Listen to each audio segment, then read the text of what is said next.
Thank you, first of all, for the invitation. I see also a good attendance. I, coming from United Kingdom and England and Scotland, I saw also good attendance there. And I was surprised, happy to see that there is a lot of interest about Holy Land and what is going on and so on. On the other side, I'm asking, am I the right person? How this could happen because of me and so on. It's not because of me, because of the Holy Land, of course. When I was asked to decide what to talk about, I was very clear. I don't want to talk about the political conflict and the situation of the conflict, the ongoing conflict and so on, because I did it, I think, millions of times in the last year. And everyone now has his own idea about the conflict. The conflict is, at least the military hostility is going to go towards an end, so it's not going to last, thanks God. I hope things are moving to finish sooner or later. So, and now I thought it's about time to talk not just about what happened, but what we need to do. So, and since we are in a, and this is a reflection that I was in from some times in last year. The first question is what to do after, what to say, what to build, how to rebuild, and so on. And so you are the first victim of my first reflection, which is still not mature. Maybe with a question, your question, things can become more clear also to me. I thought you want to tell me something.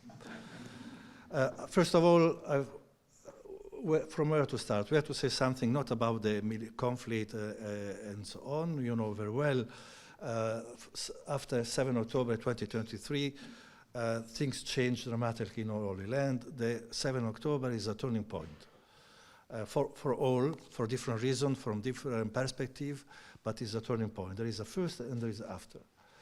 And there was what happened in the south of Israel, with Hamas, then the answer, the retaliation in Gaza, which is still ongoing and so on, a disaster. Gaza is totally destroyed, West Bank under siege, and all the events, the facts you can find everywhere with images and so on.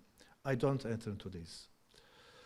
But what is clear now for me, the impact on the both the population, Israeli Palestinians, emotional impact is enormous.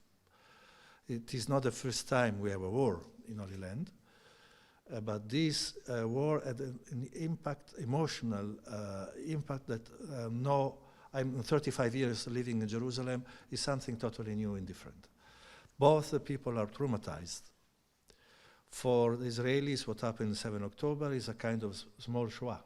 Maybe you heard and they repeated several times and so on. Israel was created as the house, the home for the Jews, where the Jews are at home and safe. And out of sudden, they discovered that in their home they are not safe. For the Palestinians, what happens after 7 October is a kind of a new Nakba, with the desire to transfer them from their homeland and so on. For the Israelis, 7 October is something totally new. For the Palestinians, 7 October is a new phase of all conflict started in 48. So I can continue with this list of opposite reading of the same events that are saying how distant are the two populations and so on. And the hatred between the two populations, hatred, contempt, mistrust is enormous. You don't find any more Palestinians working among Israelis. Very few. You can count one by one. While before the war, the Palestinian work in Israel were about 200,000 from West Bank going to Israel to work and so on. And the reason is that we don't want to have any more Palestinians among us, because the Palestinians will do what they did in the south of Israel on 7 October and so on. And Palestinians, they say that we don't want to see any more Jews, Israelis among us, because they want to exterminate us and so on. So, and this is continuous everywhere. There are two completely different narratives of the same events, parallel, that will never meet. And if not parallel, opposite. But in any case, impossible for them to meet and so on. And also this is from the political, social point of view, also from the interreligious point of view. The relations between Christians, Muslims, Jews are wounded, deeply wounded. Before the war, it was normal to meet among us every 2 or 3 weeks. It was even too much. But now, since 7 October, it's impossible for us to meet. Everyone feels not supported or betrayed, sometimes also, by the others. I mean, for the Jews, they consider us Christians that we didn't express enough empathy or closeness about what happened on 7 October. Muslims are considered too tolerant about what happened on 7 October. We also, on the other side, we don't understand why it was impossible for our brother Jewish religious authorities at least to express sorrow for the civilian victims in Gaza and so on. I mean, we don't pretend you to oppose the policy of the government and so on, but at least to express sorrow for the civilian victims. It is objective that there are civilian victims in Gaza and so on. So we discovered that after years of interreligious dialogue, in the moment of truth, we were not that able to have a common language. Not that able. We cannot generalize, of course, we can find here and there and so on, but at least at institutional level, it is what happened and so on. So it is, I can continue with this very long, but I want to remain on time and also to go to the point I want to present and so on. But it's important to understand where we are, what we are living. The situation is very heavy because, and also the political leadership, I don't want once again to enter into political, but it's a fact that political leadership didn't express a lot of vision in this moment. Not the Israelis, not the Palestinians, of course. Religious authorities, I talk about Holy Land, I don't know here, nothing, were almost silent about in all this period. So the main feeling, the main attitude of the population is kind of frustration, not despair, but frustration, lack of trust, lack of trust for the future, for the relations, and so on. Everything it seems that the 7th October was a kind of cancellation of the previous different attitude everywhere, in all the different levels, which is from one side problematic, on the other side was also interesting, because we understood, we start understanding why we failed in all these things, what is needed to be corrected. For instance, in interreligious dialogue, we always talk with the academics, we always talk with the professors, Jews, Muslims, Christians, and so on. And interreligious dialogue remained most of the time something elitarist, we say in English, something connected with the elite, not with the people.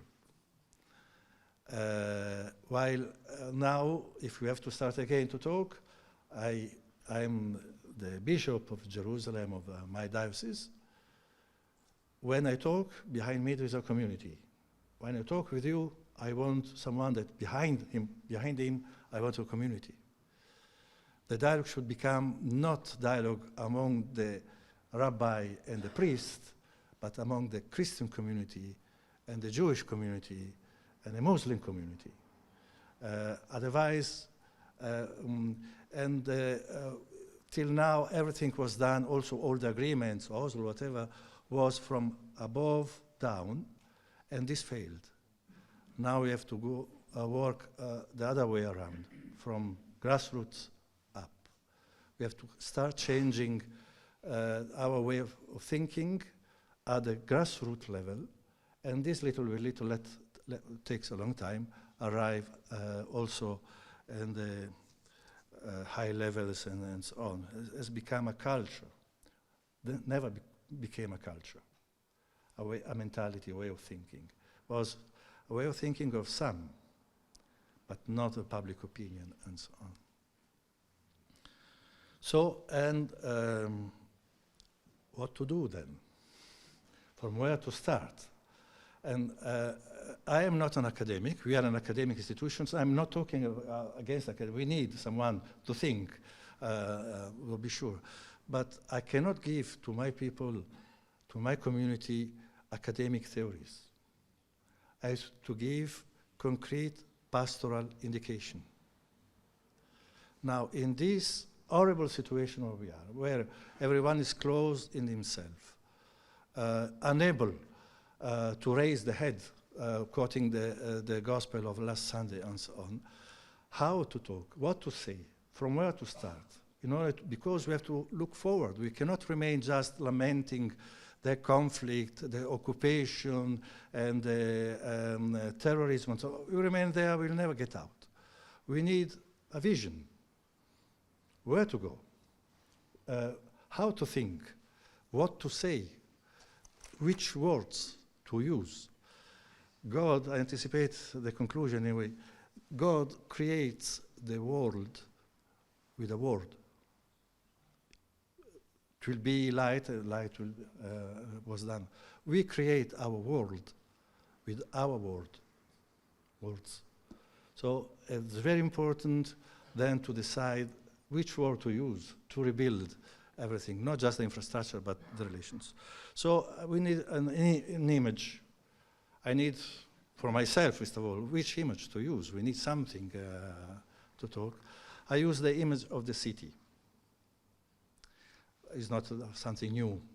We can find a lot of books about cities, from St. Augustine till nowadays and so on. And my reference will be just and the city, the main city is Jerusalem, of course. I'm talking about Jerusalem, but first of all, about the city. I will take just the last two chapters of Book of Revelation, the last two chapters of our Bible. Take some. I'm on this since a long time, but now it's about time to come out with this.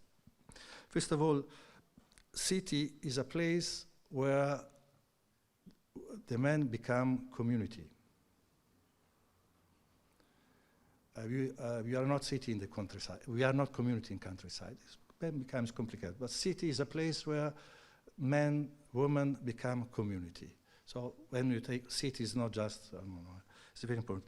The first mention of city in the Bible is Genesis 4:17.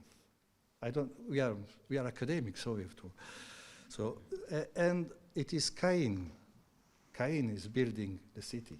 The first mention of the city is Cain, after the sin. After the sin, he went away, is married, has children, and built a city where the relations, where we become community, where the relations that he destroyed now are, in a way, safeguarded. And so, in the Bible, a city is always a place where a community expresses itself, in good and bad. You have wonderful example of cities, of conversion, for instance, Nineveh. Nineveh was a city full of sin, became a wonderful city with forgiveness and so on. And we have Babylon, or Babel, This is the symbol of the horrible city and so on. Or we have Jerusalem, which is both. In a book, especially in a book of Isaiah, there is a wonderful description of city, the bride, that was then will be taken also for the Revelations and so on. The bride, everything wonderful and so on. But at the same time, also it accuse her, the city, to be prostitute, for instance. Very strong accusation, because the city of Jerusalem, which is the place where God dwells, became a prostitute because was not unfaithful to the law and so on. So Jerusalem is both. These things. So I said we are the only till now Jerusalem is the only city, but it's also the city where the holiness is wounded in a special way and so on.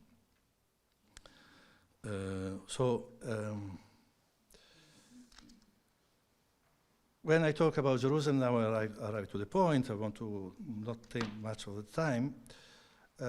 When I talk about Jerusalem, the holy city, I want to express, according to the book of Revelation, idea of community, one style of life, one idea of community. There are many, you can have community in many ways. So Jerusalem is one of the way where the Christian faith becomes community, style of life. So I will quote some passages, and then I stop to every passage from the book of Revelation. I want to be brief and so on. I found this very significant. I want to be also be concrete, of course, but I cannot only be concrete. I need to have an image, spiritual image, to be referred to. And so I talk from the last two chapters of the book of the Jerusalem. So I don't know how it works, if the translator will read or you will read. Revelation 21, verse 1. Und ich sah einen neuen Himmel und eine neue Erde. Der frühere Himmel und die frühere Erde waren in der Tat verschwunden. Und das Meer war nicht mehr. So, this says something obvious. We are in apocalyptic languages, of course, we have to understand all the signal. Says something obvious, that Jerusalem has a heaven and doesn't have a sea. Everyone maybe has been in Jerusalem. Jerusalem, 800 meters on the mount. And obviously there is a heaven, and obviously there is no sea. But we have, every word is significant. Heaven is the place where God is. So Jerusalem as a heaven means Jerusalem is a place of God. So, and the sea is the place of the evil. Babylon, the city of Babylon, there are a lot of mention of Babylon in the book of Revelation, is a city which is written, has no heaven, and is the only sea, where the dragon also is present and so on. So Jerusalem says, this Jerusalem has a heaven, it means is open to God, and there is no more evil there, which is beautiful description. And also it's not just heaven and earth, new heaven and new earth, it's something new. What does it mean new? The quotation we can understand from Revelation chapter 4, verse 1. It's not necessary to read when he says that the heaven is open. The heaven is new because it's open, and God, with the open heaven, God went down, and then his reason went up. So now the heaven are open for this communication between earth and heaven. This is the newness. And Jerusalem is the place where the heaven is open, is I find very significant, and so on. Also in the Gospel of Mark and all the Gospel with the baptism of Jesus, it's said that the heaven were opened. So Jerusalem is not a place just a place where there is a heaven. This heaven is open. Now the communication between heaven and earth is new. So, and the first consideration I have to say about is this, that Jerusalem is not just a question of borders between Israelis and Palestinians. Jerusalem is a place where faiths are at home. So all the previous agreements, Oslo, whatever, failed because they were only political agreements. They didn't take in any consideration the religious sensitiveness very present in Jerusalem. Everyone who has been in Jerusalem understands what I'm talking about. If you don't give faiths, not personal faith, collective faith, the communities, the faith of the communities, space, living space, not just living space, but also expression. If you don't take into consideration the special character of Jerusalem, where Jews, Christians, Muslims are at home, all the agreements will fail. So, everyone has to take into consideration that Jerusalem is important to everyone, not mainly, and if not only because of the faith, because the connection, religious connection with this city. Without this religious connection with the city, without this religious understanding of the city, you don't understand the city. But we have to go on because the time is running. Revelation chapter 21, 2 verses, verse 2 and verse 10. They are separated.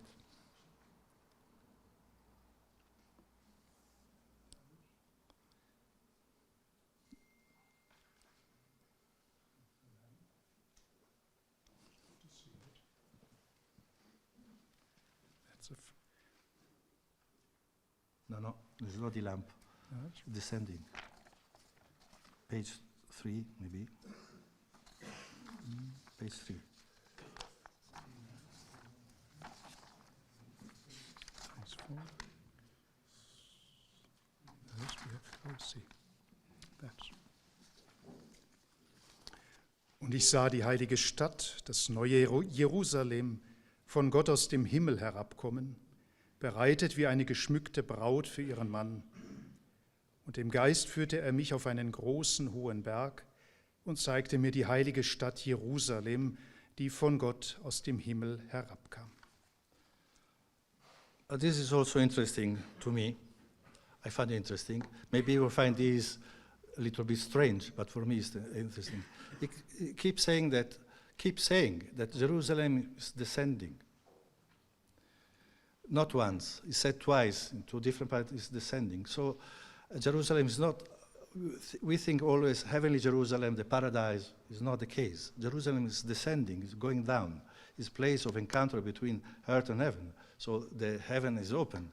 So, and Jerusalem receives its identity when she keeps going down, receiving from the heaven.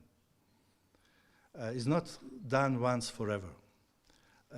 And this, I find it very, very significant. Is a city that receives continues its life. A city, we talk about faith, central in the life of Jerusalem.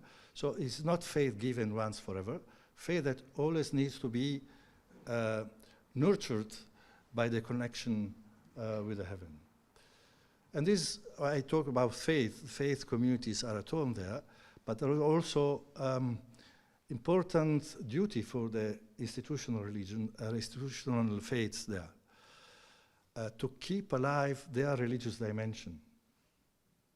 If, as community, religious communities, faith, you are not continuously receiving your life from heaven, you become ossified institution.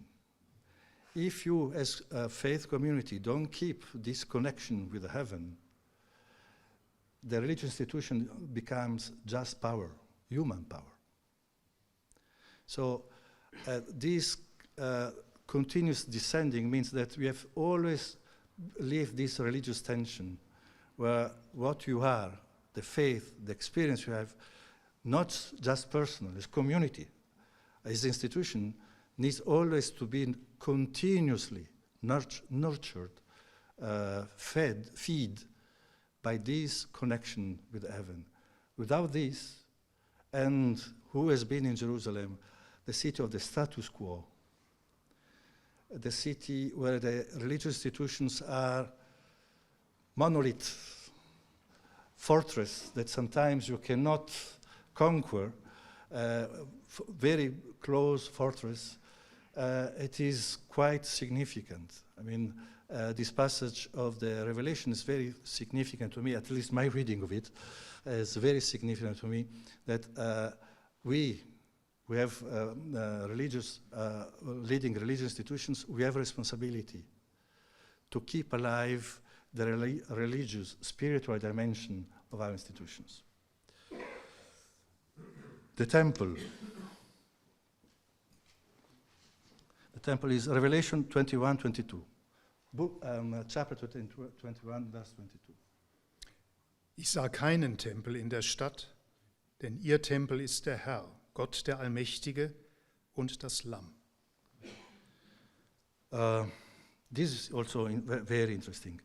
The background of these chapters of Revelation are 8 chapters of a book of Ezekiel, Ezekiel,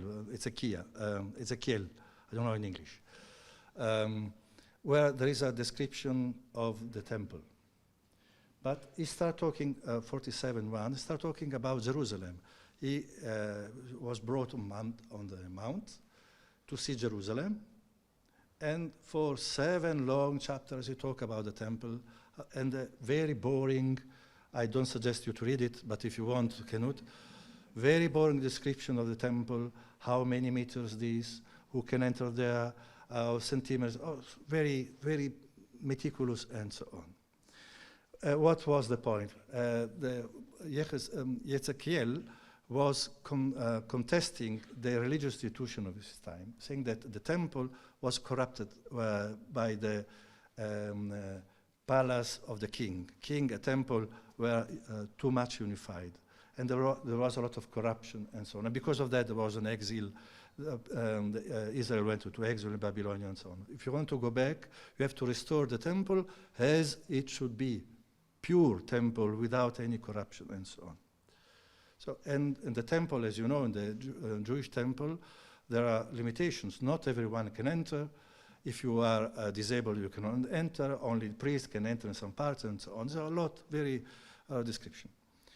In the book of Revelation, there is something completely new. There is no temple. Nothing. The temple is the Lord God and the Lamb.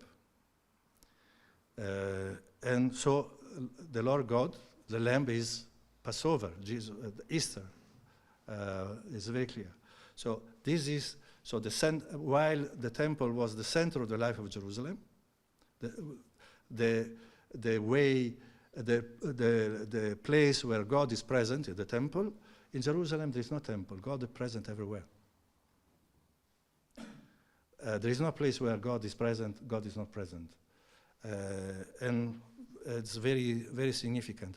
And it's not just God, it's the Lamb. Passover, Easter. So a God who gives the life for the other. So when you give the life of the other, there God is present. This is the temple. And St. Paul also says, your body is a temple, and so on. I want to be brief. This is very significant. Everyone knows that Jerusalem, also for us Christians, has been for many centuries the place where there was a fight for the possession of the holy places. In the past, even in the present. Now for us Christians it's much less. The Holy Sepulchre now was the symbol of the fight of the possession for the holy places and so on. And the possession means this is mine, it's not yours. This was the criteria and so on. While Revelation says there is no such a thing. God is everywhere and so on. I'm not naive, we need the places. But when the place should be a place of welcome, not a place of exclusion. Anyway, even today, one aspect of the conflict is related to the holy places, especially Haram Sharif or Temple Mount, according to the and the divisions about Jerusalem, about Holy Land, about the people, political division and so on, are totally immediately connected, not immediately connected with the question of holy places, sacred places, and so on. Once again, we need holy places, but holy places should become a place where you encounter God, not where you exclude the other. So we have, and the places where there are different narratives, Haram Sharif, Temple Mount, we have to be, if God is present in our life, we have to find a way where we can live this in a concorded way, not in opposition one to another or challenging one to another. I have to hurry up. The lamp. I feel to be professor now. Und die Stadt braucht weder Sonne noch Mond, um sie zu bescheinen, denn die Herrlichkeit Gottes ist ihr Licht und ihre Leuchte ist das Lamm. So God is present, but how is present? How do you see this presence of God? He used a beautiful image I like very much. The light, the lamp. God is not occupying spaces, and the light arrives everywhere. So first of all, there is no exclusion. In the temple, there are exclusions. Not everyone can enter. But in this city, where there is no temple, where there is only the lamp is the source of light. You don't see light. We see the fire of the light, of the lamp. But light allows us to see, but we don't see the light. So God is not massive presence. You don't touch. You don't see the presence of God physically and so on, but He's there. Allows you to see the other. But if the light is the lamp, coming from the lamp, the light is Paschal light. And this is very significant for us Christians. And it's also very significant, I summarize here because there are many things to say about. In Holy Land, generally speaking, and those who have experienced Holy Land understand very well, in Jerusalem, especially in Jerusalem, there is a fight in Jerusalem about the property. If you don't have properties, if you don't possess something, you don't exist. If you want to have a word about Jerusalem, and to have a word about the future of Jerusalem, you have to purchase properties. Occupy spaces. More you occupy, more heavy, more relevant your word will be. So it doesn't matter if you have something to say, what is important now is property, possession. Once again, I don't want to be naive. We need to have properties. We don't live on the sky. If you want to live in a house, you need to have your house. Everyone has to be a house and so on. But the property now here is used, once again, in an exclusive way.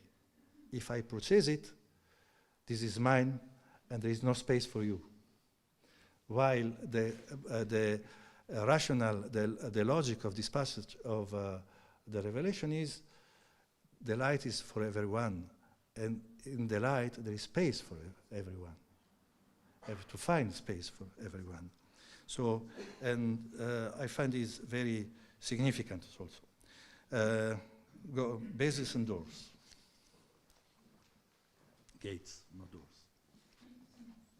Sie hat eine große hohe Mauer mit 12 Toren und an den Toren 12 Engel und auf den Toren sind die Namen der 12 Stämme der Israeliten geschrieben. Im Osten 3 Tore, im Norden 3 Tore, im Süden 3 Tore und im Westen 3 Tore. Und die Mauer der Stadt hat 12 Grundsteine und auf ihnen stehen die 12 Namen der 12 Apostel des Lammes. When I read it several times, of course. I always was wondering, this is wrong. Chronological is wrong. He talks about the walls of Jerusalem, the foundation of Jerusalem, with the gates and so on. It says that the foundational gates are the apostles. Foundation of the walls are the apostles. And on the name, on the gates, the 12 tribes of Israel. Now, chronologically, when you want to build something, first build the foundation and then the walls. So according to the chronology, should be the tribes, the foundation, and the gates, the apostles, the 12 apostles. It's chronological and so on. It's not the case. The apostles are the foundation, but the gates are the name of the apostles. This says for me one of the most important things and also the most painful things. The reading of the history. What this passage say that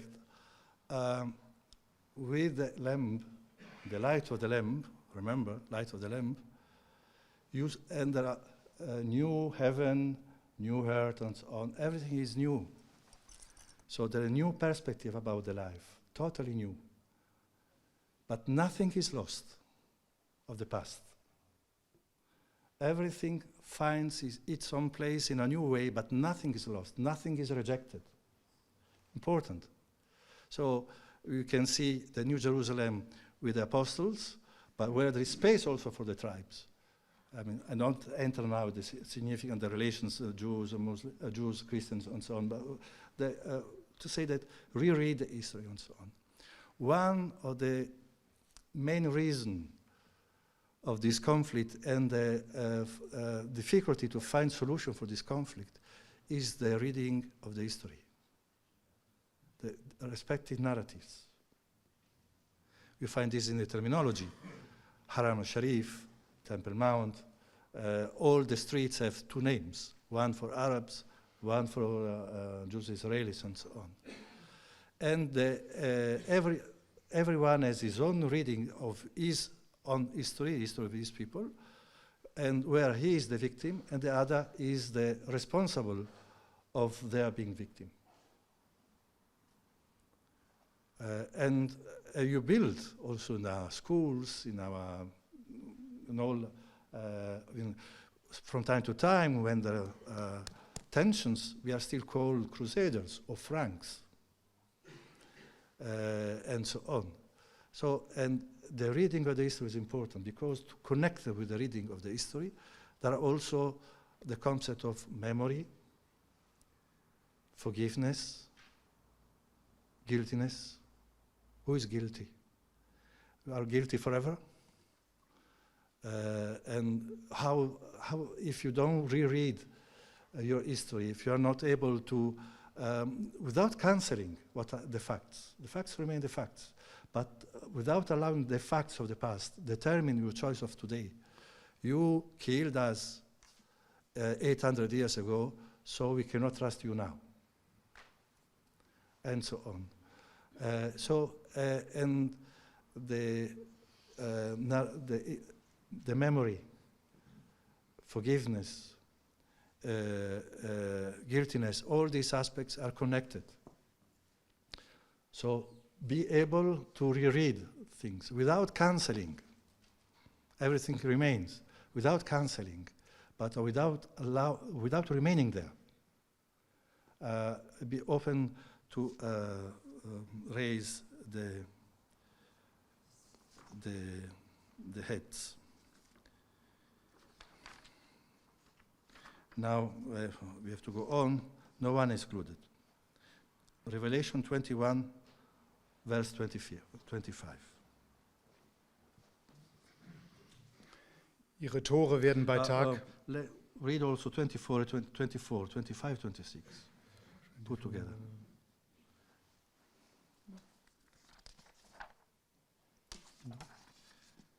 Six. 20. No. 6, 7. Go page 7. 7. Is there? There. Yes. 24, 25, and 27. 26. Ihre Tore werden bei Tag nicht verschlossen sein und es wird dort keine Nacht geben. Die Völker werden in seinem Licht wandeln und die Könige der Erde werden ihre Herrlichkeit in ihn bringen. Die Menschen werden die Herrlichkeit und die Ehre der Völker in sie bringen. I put together two aspects in order to be brief. The time now. First of all, it's important.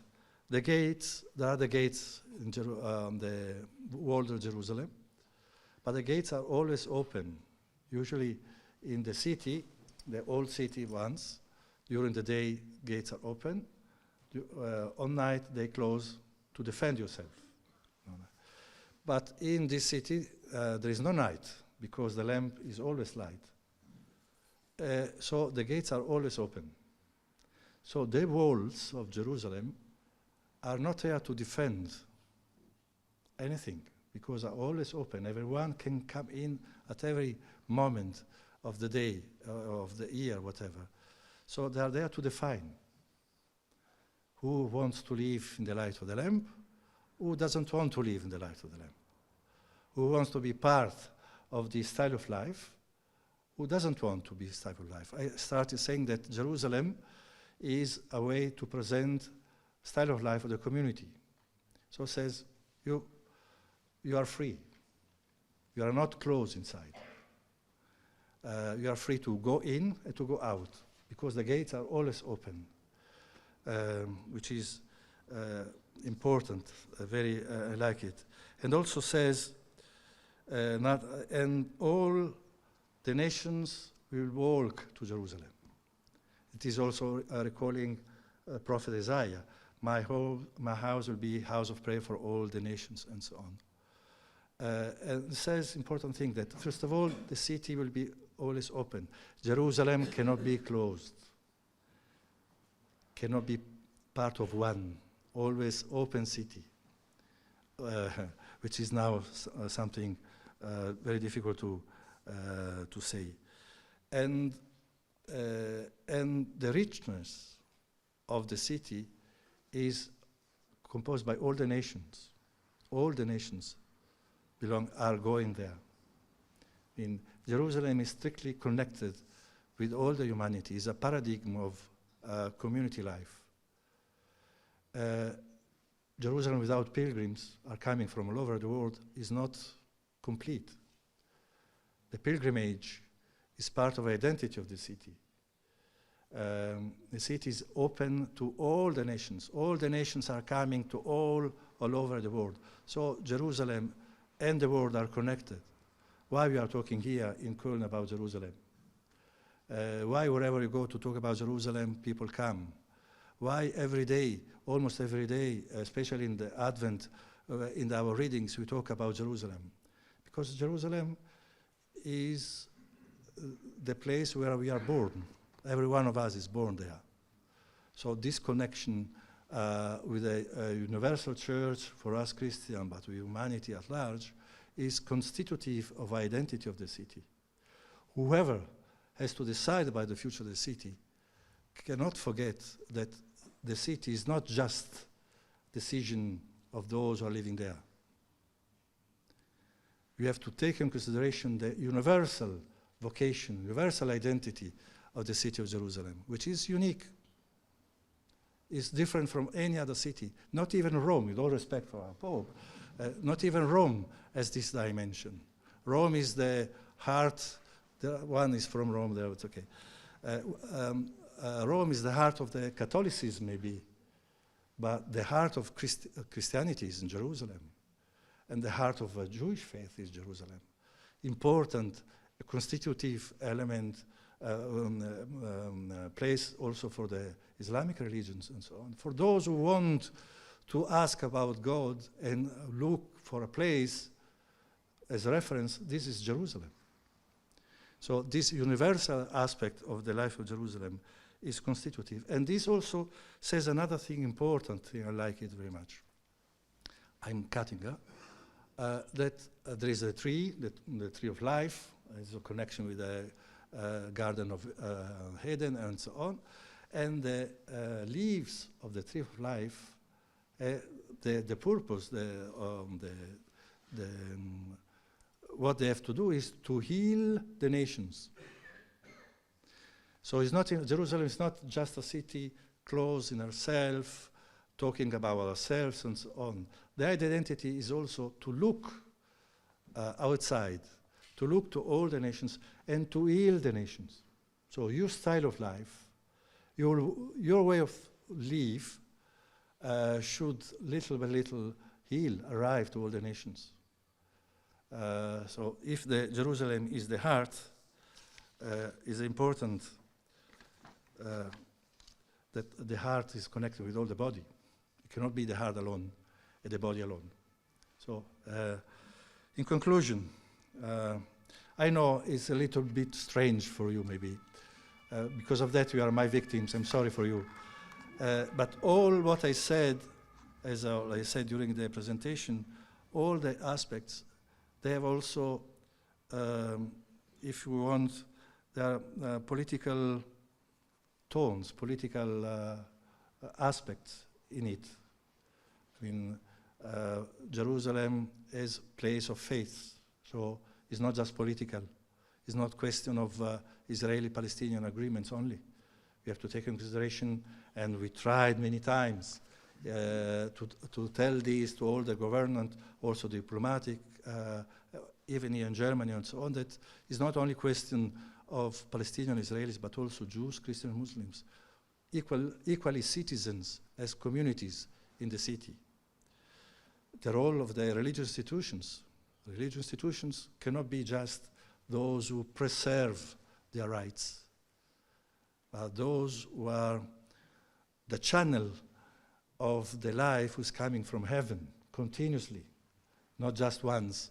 I received 2,000 years ago, Jesus was here. Now we have to preserve the places where Jesus has been. Wonderful. But Jesus, what Jesus left to us, just a place, something else. So, and this should become visible, tangible in our testimony and so on. The image of tent or bride, I don't know if tent or bride means intimacy with God, but also becomes also fraternity among the communities.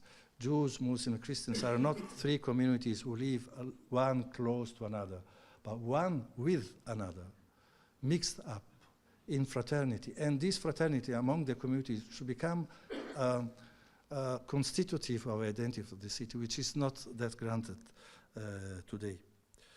And also the question of property, the question of holy places are very sensitive today. The question of the relations between Jerusalem and all the nations and so on are very significant and so on. So, in conclusion, I think if I have to say something to my community, to my church, is that we have to, I know that all this seems very utopic, very far. But once again, if you want to be just realistic, you don't move in Jerusalem. You remain where we are. If you don't dream, if you don't have a high perspective, you don't move, because the opposition, the devil, the division are so strong, the history is so heavy. The stones are not just there, but also on our hearts sometimes, on our mind, and so on. So we need to think great. And you need, and this is a description not just of the style of life of the community of Jerusalem, but also of the church. It's an image of the church, relations within the church. So I keep saying, we have to start from here, as community. Rethink our relations among us, first of all, starting from here. And before starting healing the nations, we have to start healing ourselves and our relations within Jerusalem, and little by little become the place where the healing, the redemption, is not just a memory of the past or 2,000 years ago, but a reality that we can live even today. Thank you.